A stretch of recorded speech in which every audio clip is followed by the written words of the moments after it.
Good morning class. आज हम discuss करेंगे difference between partnership and company यानी जॉइंट स्टॉक कंपनी। अभी 11th में भी आपने पढ़ा था ये डिफरेंस। अभी भी मैंने आपको जब कंपनी का मीनिंग और फीचर समझाए तो साथ साथ आपको मैंने कंपेयर करते हुए पार्टनरशिप के साथ बताया। सबसे पहला डिफरेंस है, आपका बेस है मोड ऑफ फॉर्मेशन। किसी भी पार्टनरशिप के निर्माण के लिए क्या जरूरी है? Agreement. It is set up by an agreement among the partners. Registration is not compulsory under the Indian partnership act 1932। किसी भी पार्टनरशिप फर्म के लिए रजिस्ट्रेशन कंपल्सरी नहीं है, ठीक है। But for companies it is set up by the registration under the companies act 2013 और under any previous companies act. लेकिन इसके लिए कंपनी का रजिस्ट्रेशन करना जरूरी है। Second, regulatory act. पार्टनरशिप के ऊपर कौन सा रेगुलेशंस चलते हैं? पार्टनरशिप एक्ट 1932 के। इसके ऊपर एट प्रेजेंट कौन सा एक्ट चल रहा है? The companies act 2013। Third difference है लायबिलिटी। पार्टनरशिप के अंदर पार्टनर्स की लायबिलिटी अनलिमिटेड होती है, लेकिन कंपनी के अंदर जितने भी मेंबर्स या शेयर होल्डर्स होते हैं उनकी लायबिलिटी लिमिटेड होती है। बट अगर किसी कंपनी का जो रजिस्ट्रेशन है वो अनलिमिटेड से हुआ है, अनलिमिटेड लायबिलिटी है, तो उसके मेंबर्स की लायबिलिटी भी अनलिमिटेड होती है। ये बात भी मैंने आपको फीचर्स में समझाई थी। नेक्स्ट डिफरेंस है डिस्ट्रीब्यूशन ऑफ प्रॉफिट्स। अगर किसी पार्टनरशिप फर्म में प्रॉफिट होता है तो वो अमंग द पार्टनर्स डिस्ट्रीब्यूट होता है in their agreed profit sharing ratio, जो कि उनकी एग्रीमेंट में गिवन होती है। और अगर एग्रीमेंट नहीं है, डीड साइलेंट है, तो इक्वल डिस्ट्रीब्यूट होता है। लेकिन एक जॉइंट स्टॉक कंपनी के अंदर it depends on the articles of association. Company के अंतर नियमावली, जो अंदरूनी नियम होते हैं, और the directors as to what share of profit that is dividend. Share of profit को हम कंपनी लैंग्वेज में डिविडेंड कहते हैं, ठीक है। Also approved by the share holders will be distributed to the share holders. अब कंपनी में जो प्रॉफिट होता है उसमें जिस शेयर होल्डर का जितना शेयर है वो उसका डिविडेंड कहलाता है। कितना उनको देना है, जिसके पास जितने नंबर ऑफ शेयर्स हैं उसी हिसाब से देना है। लेकिन उससे पहले टोटल प्रॉफिट में से कुछ प्रॉफिट रिटेन किया जा सकता है, जिसे हम रिटेन्ड अर्निंग कहते हैं। और कितना प्रॉफिट बांटना है, ये एक मीटिंग होती है, एनुअल जनरल मीटिंग, जिसमें डिसाइड किया जाता है कि टोटल प्रॉफिट में से कितना रिटेन करें और कितना डिस्ट्रीब्यूट करें, ठीक है, among the share holders. Next difference है ऑडिट। ऑडिट का मतलब जांच करना, यानी जो भी अकाउंटिंग आपने करी है उसके एविडेंस से उसे चेक करना ऑडिट कहलाता है। Audit of books of accounts is not mandatory, यानी कंपलसरी नहीं है। आप कराना चाहते हैं तो करा भी सकते हैं किसी सीए से, और नहीं भी।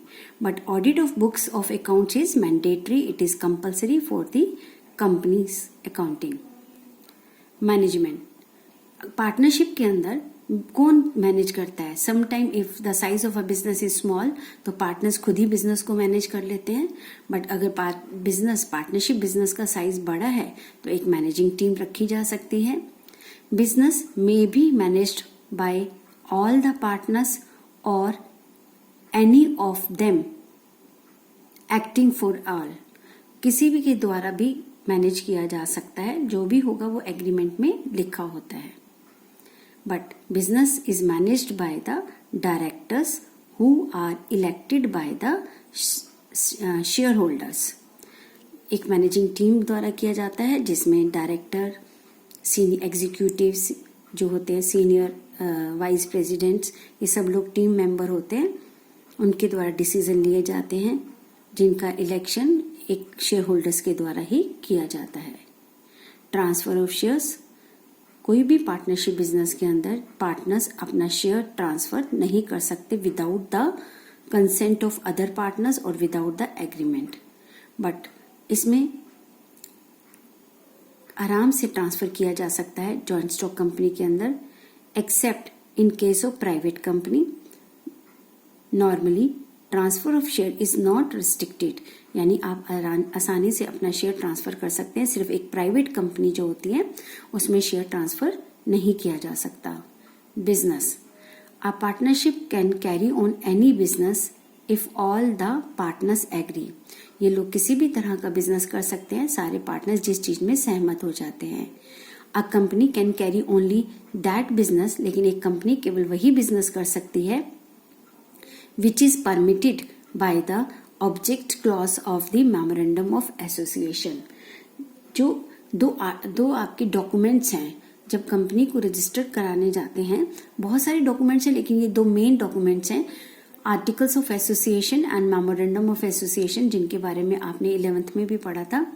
उसमें आपने लिखा कि आपकी बिजनेस जो कंपनी आप खोलने जा रहे हैं उसका उद्देश्य क्या है, किस ऑब्जेक्ट के लिए खोली जा रही है। तो जो ऑब्जेक्ट आपने उस डॉक्यूमेंट में लिख दिया तो बिजनेस कंपनी को उसी बिजनेस को करना पड़ता है। वाइंडिंग अप, पार्टनरशिप का बंद होना। अब पार्टनरशिप में भी वाइंड अप बंद हो सकती है बाय एन एग्रीमेंट के द्वारा, by an order of the court के द्वारा। ये सारे डिसोल्यूशन में पड़े ना, फर्म कैसे बंद हो सकती है, ठीक है। In case the firm is unable to pay its debts, the insolvency act will apply। तो insolvency act apply होगा और फर्म को बंद करना पड़ेगा। जितना भी पैसा उसकी एसेट से रिकवर होगा उसकी लाइबिलिटीज को पे कर दिया जाएगा। A company can be wound up होता है बंद होना, only by the carrying out the process prescribed in the companies act 2013। जो भी तरीका इस एक्ट में बताया गया है उसी तरीके से कंपनी बंद की जा सकती है, क्योंकि कंपनी का निर्माण भी कंपनीज लॉ, कंपनीज एक्ट 2013 के अनुसार ही होता है और वाउंड अप भी, बंद होना भी वैसा ही होगा। Stability, it is affected by death, retirement और insolvency of a partner. Reconstitution करना पड़ता है हमें, बट शेयर होल्डर्स डेथ, अगर सपोज कीजिए 10,000 शेयर होल्डर थे, उनमें से किसी की भी डेथ हो जाती है, कोई इंसॉल्वेंसी हो जाती है और transfer of shares do not effect the company, do not effect the continuity of the company, तो उससे कंपनी की कॉन्टिन्यूटी पे कोई इफेक्ट नहीं पड़ता है। तो इस तरह से हमने कंपैरेटिव स्टडी करी पार्टनरशिप की और जॉइंट स्टॉक कंपनी की। एग्जाम में आपको किसी भी बेस के ऊपर क्वेश्चन पूछा जा सकता है 1 मार्क के अंदर, तो आपको सभी बेस को पढ़ना, समझना और अंडरस्टैंड करना है, ठीक है। नेक्स्ट टॉपिक है हमारा टाइप्स ऑफ कंपनीज या काइंड्स ऑफ कंपनीज। कंपनीज जो है बेसिकली 3 तरह की हैं, 1% company, private company and public company. पहले हम इन सब के बारे में थोड़ा थोड़ा समझते हैं। सबसे पहले चलते हैं हम 1% कंपनी क्या है। Section 2 subsection 62 of the companies act 2013 defines, 1 number का क्वेश्चन आ सकता है, तो आपको लिखना 1% कंपनी के बारे में। 1% कंपनी एज 1 पर्सन, एक आदमी की company, means a company which has only 1 person as member, यानी एक ही बंदा मेंबर या शेयर होल्डर है। इसके नाम से ही पता चल रहा है 1 पर्सन, ठीक है। तो इसको याद रखना आसान है, इसके नाम में ही सारी चीजें आपकी छुपी हैं। जिस कंपनी में केवल एक ही पर्सन मेंबर है वो हमारी 1% कंपनी कहलाती है। लेकिन rule 3 of the companies incorporation rule 2014 further prescribe that, लेकिन उन्होंने कुछ बातें बताई हैं कि ये 1% कौन है, कौन हो सकता है। वो 1% only a natural person being an Indian citizen and resident in India can form the 1% company or can be nominee for the sole member of 1% company. इसका निचोड़ ये है बेटा कि केवल एक नेचुरल पर्सन ही जो कि इंडियन सिटीजन है वो इस 1% कंपनी का मेंबर हो सकता है, ठीक है। 1% कैन फॉर्म ओनली 1, ओपीसी बोलते हैं हम इसको शॉर्ट फॉर्म में। only one 1% company or became nominee of only one such company, और एक ही कंपनी का वो नॉमिनी हो सकता है। सपोज कीजिए मैंने एक 1% कंपनी मैंने पैसा लगाकर खोल ली, मैं अब एक से ज्यादा और कोई कंपनी नहीं खोल सकती हूँ, या किसी 1% कंपनी की नॉमिनी मैं हूं तो मैं और दूसरी 1% कंपनी नहीं खोल सकती हूँ। ठीक है, यानी एक बंदा वन एंड ओनली 1% कंपनी ही खोल सकता है, ओपन कर सकता है। It can not be formed by charitable purpose. अब कुछ बातें आ गई हैं, ये क्वेश्चन 1 मार्क का आ सकता है। क्या उसका पर्पस क्या है? ये कंपनी जो 1% कंपनी है कैन नॉट बी, खोली नहीं जा सकती चैरिटेबल पर्पसेस के लिए। It can not carry on non banking financial investment activities including investment in securities of any body cooperative, और ना ही ये नॉन बैंकिंग फाइनेंशियल इन्वेस्टमेंट्स की तरह काम करने वाली कोई कंपनी के रूप में खोली जा सकती है। It's paid up share capital is not more then 50 lakh, और इसकी जो पेड अप शेयर कैपिटल है कितने तक हो सकती है? नॉट मोर देन 50 लाख से कम हो सकती है, लेकिन उससे ज्यादा नहीं हो सकती है। इट्स एवरेज एनुअल टर्नओवर, इसकी जो पूरे साल की सेल है of 3 years, average annual turnover 3 सालों की जो एवरेज सेल है should not exceed 2 crore, 2 crore से ज्यादा नहीं हो सकती है। अगर हो जाएगी तो वो 1% कंपनी नहीं रहेगी। ये सारी कंडीशंस पर एक एक नंबर का क्वेश्चन पूछा जा सकता है। 1% कंपनी के लिए नेचुरल पर्सन होना चाहिए और वो इंडियन होना चाहिए। ठीक है, 1 एंड ओनली 1 कंपनी का में ही 1% बना सकता है, उससे ज्यादा नहीं। चैरिटेबल पर्पस के लिए नहीं खोली जा सकती, नॉन बैंकिंग फाइनेंसिंग एक्टिविटीज के लिए नहीं की जा सकती, पेड अप कैपिटल 50 लाख से ज्यादा नहीं हो सकती, एवरेज टर्नओवर 2 करोड़ से ज्यादा नहीं हो सकती। A 1% company should have at least 1 director but not more than 15 directors. 1% company में कम से कम 1 डायरेक्टर हो सकता है, लेकिन 15 से ज्यादा नहीं हो सकते। ये जितने भी पॉइंट्स हमने पढ़े हैं और समझे हैं, इन सभी पर 1 मार्क के क्वेश्चंस पूछे जा सकते हैं एग्जाम के अंदर। तो ये अभी हमने किसके बारे में पढ़ा? 1% कंपनी के बारे में। अब हम पढ़ते हैं प्राइवेट कंपनी। प्राइवेट कंपनी क्या है?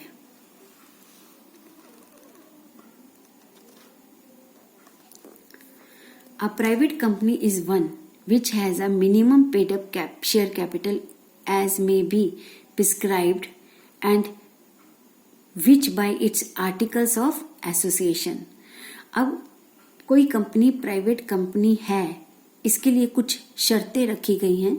वो क्या है कि इसकी पेड अप कैपिटल कितनी होनी चाहिए, और क्या ये प्राइवेट कंपनी पब्लिक को शेयर इशू कर सकती है या नहीं, वो सारे पॉइंट्स प्रिस्क्राइब्ड हैं। वो कौन से पॉइंट्स हैं?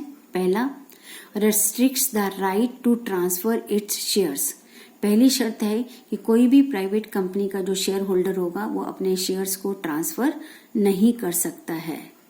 रेस्ट्रिक्शन मतलब प्रतिबंध है, रेस्ट्रिक्शंस हैं। दूसरा, except in the case of 1% company limits the number of its members excluding its present or past employee member to 200। 1% company के केस को छोड़कर लिमिट रखी गई है नंबर ऑफ इट्स मेंबर्स, कि इस प्राइवेट कंपनी में कितने मेंबर्स हो सकते हैं, जो कि 200 से ज्यादा नहीं होंगे। प्रेजेंट एम्प्लॉयज जो हैं उनके, या पास्ट जो एम्प्लॉयज को छोड़कर, excluding present and past employees members को छोड़कर। ठीक है, दोबारा से सुनिए। एक प्राइवेट कंपनी के लिए कुछ रेस्ट्रिक्शंस रखी गई हैं कि पहला, प्राइवेट कंपनी वो है जो अपने शेयर्स ट्रांसफर नहीं कर सकती है, मैक्सिमम 200 मेंबर्स हैं, इस कंडीशंस के साथ हैं। ठीक है, whereas shares are held by 2 or more persons jointly, they shall be treated as a single member। और दूसरी बात यह है कि 2 लोगों ने मिलकर अगर सपोज एक शेयर खरीदा है तो वो एक ही शेयर होल्डर कहलाएंगे, ज्वाइंटली खरीदने पर। यह नहीं कि 2 लोग हैं, 10 लोग मिल जाए तो 10 शेयर होल्डर। अगर किसी ने ज्वाइंटली कोई शेयर खरीदे हैं तो वो एक सिंगल शेयर होल्डर्स ही कहलाएंगे। ये भी एक रिस्ट्रिक्शन है, ठीक है। सी पॉइंट है प्रोहिबिट्स। प्रोहिबिट्स मतलब रोकता है। Any invitation to public to subscribe for any securities of the company. इसका मतलब है कि एक प्राइवेट कंपनी पब्लिक को शेयर इशू नहीं कर सकती है। पब्लिक को शेयर इशू करने से वो रोकता है, ठीक है। ये 3 कंडीशंस हैं जो कंपनीज एक्ट 2013 में बताई गई हैं। इन कंडीशंस के लगते ही वो कंपनी क्या बन जाती है? Private company. पहला, प्राइवेट कंपनी शेयर्स इशू नहीं कर सकती है पब्लिक को, या इसको लिखा है प्रोहिबिट्स, रोकता है। Any invitation to the public, public को इनवाइट करने से, यानी पब्लिक को शेयर इशू नहीं कर सकती। To subscribe for any securities of the company. और 2 पॉइंट मैंने आपको पहले बताए हैं। A private company should have at least 2 director. एक प्राइवेट कंपनी में कम से कम 2 डायरेक्टर होते हैं, but not more than 15 director. लेकिन एक 1% कंपनी में मिनिमम डायरेक्टर कितने थे? 1 और 15, एक था मिनिमम और मैक्सिमम 15 थे। The name of private company ends with the words private limited. और हर प्राइवेट कंपनी के नाम के साथ प्राइवेट लिमिटेड वर्ड लिखा होता है। पब्लिक लिमिटेड या प्राइवेट लिमिटेड होता है ना, तो प्राइवेट लिमिटेड का मतलब है वो प्राइवेट कंपनी है। अभी तक हमने 1% कंपनी के बारे में पढ़ा, फिर हमने प्राइवेट कंपनी के बारे में पढ़ा। अब हम चलते हैं पब्लिक कंपनी। पब्लिक कंपनी क्या है? अब इसकी कोई सीधी सी तो कोई डेफिनेशन नहीं दी है, तो देखिए इसको कैसे समझाया है। Public company is a company, public company वह कंपनी है which is not a private company, जो प्राइवेट कंपनी नहीं है। दूसरा, has a minimum paid up capital as may be prescribed, जो इसकी मिनिमम पेड अप कैपिटल है समय समय पर जैसी बताई जाएगी। And is a private company being subsidiary of a company which is not a private company. या कोई प्राइवेट कंपनी जब किसी ऐसी कंपनी की सहायक कंपनी है जो कि प्राइवेट नहीं है, इसका मतलब वो किसी और कंपनी की सब्सिडी है, तो इसे हम डीम्ड पब्लिक कंपनी भी बोलते हैं, ठीक है। तो वो हमारी डीम्ड पब्लिक कंपनी मानी जाती है। तो अगर देखा जाए तो कोई प्रॉपर डेफिनेशन नहीं बताए तो कैसे आइडेंटिफाई करेंगे कि ये पब्लिक कंपनी है कि वो प्राइवेट कंपनी नहीं है। मीन्स अ पब्लिक कंपनी जो प्राइवेट कंपनी नहीं है, उसकी मिनिमम कैपिटल जैसी जितनी बताई गई है उतनी है। प्राइवेट कंपनी किसी ऐसी कंपनी की सब्सिडी या सहायक है जो कि प्राइवेट कंपनी नहीं है, यानी वो किसी पब्लिक कंपनी की सहायक है तो डीम्ड पब्लिक कंपनी मानी जाती है। तो ये एक प्रॉपर मीनिंग नहीं है पब्लिक कंपनी का, बस इस तरह से बताया है। फिर इन्होंने आगे समझाया, अ public company must have at least 7 members. जैसे प्राइवेट के लिए तो कम से कम 2 शेयर होल्डर चाहिए, इसमें 7 चाहिए। There is no restriction on the maximum number of members, लेकिन कितने मैक्सिमम हो उसकी कोई लिमिट नहीं बताई है। A public limited company should have at least 3 directors but not more than 15 से ज्यादा नहीं। सेम कंडीशन, 1% में 1, प्राइवेट में 2 और इसके अंदर 7 मिनिमम, सॉरी इसके अंदर 3, 1 2 3 directors. The name of the public company ends with the word limited. Public company के नाम के अंत में लिमिटेड लिखा होना चाहिए। अब आता है, a public company can raise its capital by issue of shares to the public for subscription. यानी एक पब्लिक कंपनी पब्लिक को शेयर्स इशू कर सकती है, पब्लिक से पैसा ले सकती है। अ कंपनी प्राइवेट और पब्लिक में बी, अब चाहे वो प्राइवेट कंपनी है या पब्लिक कंपनी, अब उसके साथ ऑप्शन क्या हो सकते हैं? Limited liability company, unlimited liability company, company limited by guarantee. दोनों ही कंपनियां, चाहे वो प्राइवेट है या पब्लिक, उनके साथ ये वर्ड भी लिखा हो सकता है। ऐसा लिखा होने से क्या होगा? अगर किसी प्राइवेट या पब्लिक कंपनी के साथ लिमिटेड लायबिलिटी कंपनी और कंपनी लिमिटेड बाय शेयर लिखा होगा, तो इसका क्या मतलब है? A company having the liability of its members limited by the memorandum of the amount if any unpaid or shares respectively held by them is termed as a company limited by a shares. इसका मतलब है कि जो share holder जितना shares, suppose उसने 100 रुपए का share खरीदा है और उसकी जो लायबिलिटी है फर्म में वो 100 रुपए तक ही रहेगी, राइट। सपोज उसने 100 में से 80 पे कर दिए हैं तो बाकी 20 रुपीज ही उससे मांगे जा सकते हैं, उससे ज्यादा नहीं। लिमिटेड है बाय शेयर्स, उसके शेयर की वैल्यू तक लिमिटेड है। अगर किसी प्राइवेट या पब्लिक कंपनी के साथ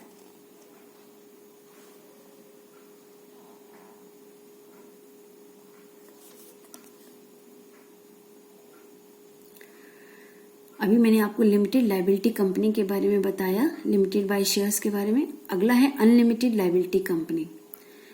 it is a company where the liability of its members is unlimited. जब उनके मेंबर्स की लायबिलिटी क्या रख दी जाती है? अनलिमिटेड रख दी जाती है। दस, in the event of winding up, जब कंपनी बंद होती है, अनलिमिटेड लायबिलिटी कंपनी, अगर कोई ऐसी कंपनी जिसके साथ अनलिमिटेड लायबिलिटी लिखा गया है, debts of company shall be met from the private property of the members. यानी शेयर होल्डर्स की लायबिलिटी अनलिमिटेड हो गई और कंपनी की लायबिलिटी ज्यादा होने पर, एट द टाइम ऑफ बंद होने पर, उनकी प्राइवेट प्रॉपर्टीज को भी लिया जा सकता है, क्योंकि उनकी लायबिलिटी क्या हो गई? अनलिमिटेड। लिमिटेड में नहीं लिया जा सकता। तो जब भी आप किसी कंपनी के शेयर्स में इन्वेस्ट करते हैं तो आप ध्यान रखेंगे कि वो लिमिटेड है या अनलिमिटेड लायबिलिटी है। नेक्स्ट आता है company limited by guarantee. It is a company having the liability of its members limited. ऐसी कंपनी में उनके मेंबर्स की लायबिलिटी लिमिटेड है by the memorandum to such amount as the members में respectively undertake to contribute to the assets of the company in the event of being wound up। ऐसे में क्या होता है बेटा कि जब हम किसी कंपनी लिमिटेड बाय गारंटी में इन्वेस्ट करते हैं तो एट द टाइम ऑफ जब इन्वेस्ट किया जाता है या शेयर्स इशू किए जाते हैं तो एक एग्रीमेंट हो जाता है जो जिसमें लिख दिया जाता है कि ये शेयर होल्डर्स अगर कंपनी की वाइंड अप की स्थिति में जरूरत पड़ेगी तो इनसे कितना पैसा हम मांग सकते हैं। ठीक है, तो ये था आपका कंपनी लिमिटेड बाय गारंटी। 3 तरह की कंपनीज हैं हमारे पास, 1% company, private company, public company. ठीक है, अब प्राइवेट कंपनी और पब्लिक कंपनी के साथ 3 सिचुएशन हो सकती हैं। वो 3 सिचुएशंस क्या हैं आपकी? Limited liability, unlimited liability company, company limited by guarantee. ये था हमारा टाइप्स ऑफ कंपनीज के बारे में। अगली क्लास में हम इनके अंदर डिफरेंसेस करेंगे जो